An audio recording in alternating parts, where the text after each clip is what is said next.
ভাৰতৰ তথা অসমৰ জনপ্ৰিয় মুখ্যমন্ত্ৰী ডক্টৰ হিমন্ত বিশ্ব শৰ্মা ডাঙৰীয়া অহাকালি আমাৰ ৩৫,০০০ মহিলাৰ সবলীকৰণৰ স্বাৰ্থত ৩৫,০০০ মহিলাসকলক অহাকালি মহিলা উদ্যমিতা আঁচনিৰে চেক বিতৰণ কৰিব। আমাৰ এই ডকমকাস্থিত আমাৰ হাইস্কুল খেলপথাৰত, হায়াৰ ছেকেণ্ডেৰী স্কুল খেলপথাৰত। সেই গতিকে ইতিমধ্যে আমাৰ DC অফিচ আৰু কাউন্সিলে কাৰ্বি আংলং অট'নমাছ কাউন্সিলে মিলি পেলাই যি প্ৰস্তুতি চলাব লাগে, সেই প্ৰস্তুতি প্ৰায় ৯০% সমাপ্ত হৈছে বুলি, পূৰণ হৈছে বুলি ইতিমধ্যে আমি ক'ব পাৰোঁ। আৰু ইয়াৰে মই অহাকালিলৈ আমাৰ যি সভাখন হ'ব, সেই সভাত আমাৰ কাৰ্বি আংলং স্বায়ত্তশাসিত পৰিষদৰ কাৰ্বি আংলং জিলা প্ৰখ্যাত জননেতা আৰু আমাৰ কাৰ্বি আংলঙৰ মুখ্য কাৰ্যবাহী সদস্য ডক্টৰ তুলিৰাম ৰংহাংদেৱৰ চেষ্টাত অহাকালি এই মহিলা উদ্যমিতাৰ যি চেক বিতৰণ কৰিব আমাৰ অসমৰ তথা ভাৰতৰ বিখ্যাত মুখ্যমন্ত্ৰী হিমন্ত বিশ্ব শৰ্মাৰ সৈতে, সেই সভাত যাতে যেন আমাৰ সকলো ৰাইজে দলে বলে আহি যাতে যেন এই সভাখনত যোগদান কৰিবলৈ মই সকলোকে আহ্বান জনাইছোঁ। MLA প্ৰাৰ্থী যদি টিকেট পায় তেতিয়া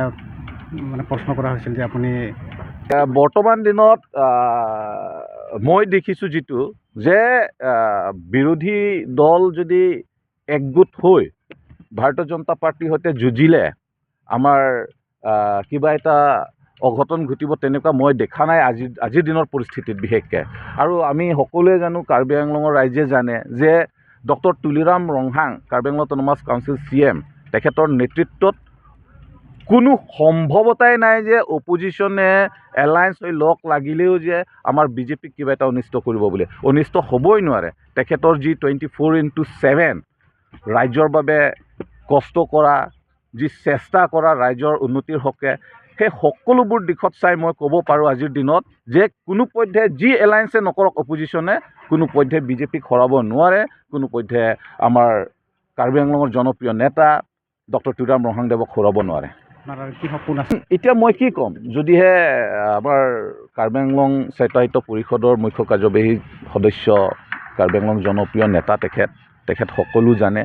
তেখেতে যদি বোলে কাইলৈ পৰহিলৈ বোলে সুবিধা এটা দিয়ে যে তোমাৰো বহুদিনৰ আশা আকাংক্ষা আছে, তোমাৰো সপোন আছে, তুমিও এজন সুদীৰ্ঘভাৱে ভাৰতীয় জনতা পাৰ্টীৰ দলত কাম কৰি অহা এজন ব্যক্তি, সেই ব্যক্তি হিচাপত তোমাকো কিবা এটা মই স্থান ঠিক কৰিম বুলি যদি তেখেতে মোক সুবিধা দিয়ে, সেই সুবিধাত মই অৱতীৰ্ণ হ'বলৈ মই যাতে যেন সকলো দিশত মই মিলাই চলিব পৰাকৈ মই যাতে যেন উত্তীৰ্ণ হ'বলৈ মই চেষ্টা কৰিম। প্ৰতিকা মই ইতিমধ্যে কৈছোঁ যে সঁচাকৈ আমাৰ কাৰ্বি আংলঙৰ ৰাজ্যৰ বাবে বহুদিনৰ আশা আকাংক্ষা সপোন, আৰু এই সপোন বা এই আশা আকাংক্ষাটো হিৰত যেনেকুৱা তেজ বৈ গৈ থাকে, সেই তেজ বৈ যোৱাৰ দৰে এটা সপোন আছে কাৰ্বি আংলং ৰাইজৰ, সেইটো হৈছে আৰ্টিকল 244A। আৰু মই ইতিমধ্যে কাৰ্বি আংলঙৰ ৰাইজে জানে সকলোৱে যে মই ছাত্ৰ সন্থাৰ পৰা অহা এজন ব্যক্তি, সেই ছাত্ৰ সন্থাৰ অহাৰ পৰা এজন ব্যক্তি হিচাপত মই মোৰ দায়িত্ব হিচাপে পালন কৰিম যাতে যেন মোৰ সপোন যদি বা মই ভবাৰ মতে যদি মোক সুবিধা দিয়ে, সেই সুবিধাত মই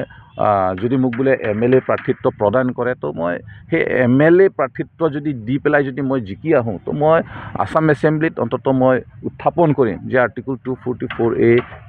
কেনেকুৱাকৈ আমি ৰূপায়ণ কৰিম, আমাৰ অন্ততঃ এছেম্বলিত সম্পূৰ্ণ আস্থা লৈ পেলাই যাতে যেন চেণ্ট্ৰেললৈকে পঠিয়াই সেই সপোনটো সফলতাত পৰিণত কৰিব, তাৰ বাবে মই চেষ্টা কৰিম।